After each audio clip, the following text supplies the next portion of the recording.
Is a current Facebook executive. Monika Bickert is a vice president for content policy at Facebook. Ms. Bickert, thank you so much for being here. I really appreciate it. I know you just heard that report, and so I want to get your take on what Frances Haugen has said. Is it true that Facebook uses these algorithms that push inflammatory content because that drives more clicks and engagement? It is not true. And I want to say, I think there have been a lot of mischaracterizations today about what those stolen documents say and about the work that we are doing to keep Facebook safe. But just so I'm clear, I just want to be clear, you do not use, you're saying, what part is not true? You don't push out inflammatory, controversial content because you know that heightens engagement? We do the opposite, in fact. And if you look in our Transparency Center, you can actually see that we demote, meaning we reduce the visibility of engagement bait, clickbait. And why would we do that? One big reason is because for the long-term health of our services, we want people to have a good experience. We want them to want to continue to come back to these sites and connect with the people they care about for years to come. Hold on, I have a question about that. Do you deny that teenage girls are not having a good experience on Instagram? The majority of young people on Instagram are having a good experience, and that is borne out by the documents that were stolen, including the Instagram youth survey of about 40 Instagram users.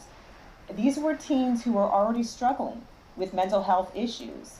And on all of the issues, the majority of boys and girls said that Instagram either makes things better or doesn't have a material impact on their experience. Now, look, hold on. I just want to be clear. Hold on, just one thing. I'd let you say your piece. You're saying that you do not have internal research that shows that depression and suicidal thoughts go up for teenage girls, as do thoughts of eating disorders. I'm saying that for the majority of teens on Instagram, and the survey the stolen survey that was shared in the testimony shows that the majority of teens, this was a very small survey, this is not peer-reviewed research, but that survey has been mischaracterized significantly because what it actually says, and we've published it, and people can go look at it for themselves, on the 12 issues for these teens who were already struggling with mental health issues, Instagram, the majority of them said, Instagram either makes things better or it doesn't have a material impact. How about the minority? How about the minority, the 13% that said that it increased suicidal thoughts? It's important for me to say that I spent my career as a criminal prosecutor and worked a lot on child safety. So even one teenager having a bad experience on Instagram is too many. And I can tell you that the hundreds of people at Facebook who actually do work on child safety, this former employee did not, but those who do work on child safety and work with dozens of external academics and child safety experts, this is our top priority. And not only are we doing this research and asking the hard questions, we are also using that research to inform the way we build our products. Okay, so have you found any research where girls say that it has increased suicidal tendencies? Any research whatsoever? Have you seen that?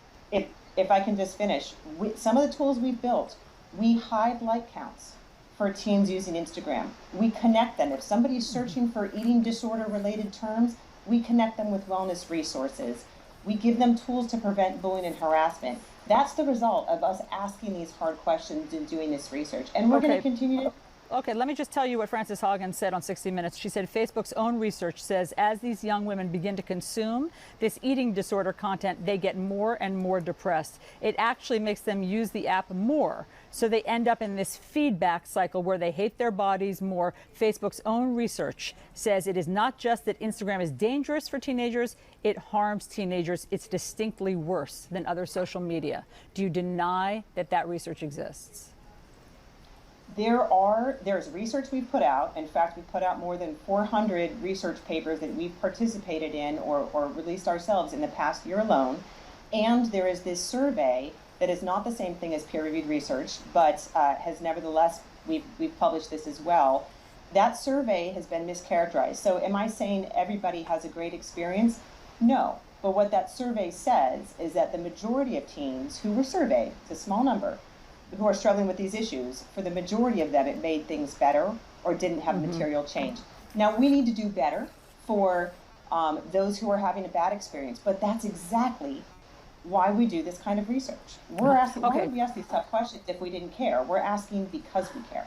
On a bigger issue, what about democracy? Does Facebook take any responsibility for what happened on January 6th, since it allowed the big election lie propagated by Donald Trump to proliferate on the site? The responsibility for January 6th, I can't be more clear about this than to say the responsibility for January 6th lies with those who broke the law and those in politics and elsewhere who incited them. And the work that we did, both before the election and all the way through January 6th, partnering with academics and researchers, working closely with law enforcement and electoral authorities to understand what the risks were and to put safety measures in place that started before the election, well before the election, and continued through March. That was work that I'm very proud to have been a part of. I've frankly never seen such an effort to prepare for an election, and I'm proud but of then what we've why done. did you dissolve the Civic Integrity Department, which worked on misinformation before January 6th? We didn't dissolve that team. What we did was build a bigger team that team became a part of, and in part that's because over the past few years, with COVID, with the election, with other matters that we had teams working on individually, we were learning about things like how to use informational labels on content, how to build informational centers. And we wanted to be able to leverage the things that these teams were learning and put them all on one team to work together. So we've actually expanded the number of people who are working on these issues. Why doesn't Facebook allow more transparency, to allow more regulators to see how the algorithms function? We are the most transparent company in the industry. We started the practice of releasing public reports about how we are enforcing our policies. We have built a transparency center we launched this year where you can see our content demotions. We launched an independent oversight board and we respond to them. Their opinions are transparent. Our responses are publicly available. And most importantly, we've said for more than 2.5 years that we don't think we should be making these decisions on our own. We would welcome government regulation. We've been talking to regulators. We welcome those conversations. We regulators at Facebook to see the work that we're doing, and we'll continue. I do want to get to what the solution is, but first let me just play for you how Frances Haugen says you are much less transparent than other social media. Listen to this. At other large tech companies like Google, any independent researcher can download from the internet the company's search results and write papers about what they find. And they do. But Facebook hides behind walls that keeps researchers and regulators from understanding the true dynamics of their system. Facebook will tell you privacy means they can't give you data. This is not true. Do you keep some of the visibility from regulators? You know, I want to first answer the point about researchers. We actually partner with hundreds of researchers. We put out thousands of peer-reviewed research articles that our researchers have participated in the past several years. So this is something we care a lot about. With Election 2020, we are working with 17 independent researchers who have access to data, and of course we have to make sure that's privacy protected, but they have access to the relevant data so that they can do work and independently put out their assessment of these issues on our platform. So this is something we care deeply about. So Ms. Bickert, if there's no problem, if you're doing everything great, why are you asking for more regulation? I think the first step in regulation is getting transparency from the entire industry, and then we can actually see how different companies are doing and what is possible in terms of making a better experience for the public. I think it's important, and our leadership in this company, including Mark Zuckerberg, have called for this regulation because we think these are important decisions that we shouldn't be deciding for ourselves. But what can Facebook do better? There are a lot of things that we can do better, and that can be said for every company out there, of course. But one thing we want to do better is make sure that our enforcement systems are keeping people informed about the decisions we're making, that we're telling them clearly what our policies are, why we're making the decisions we're making. We also want to get better at finding content that violates those policies. And that's why we publish our community standard enforcement reports.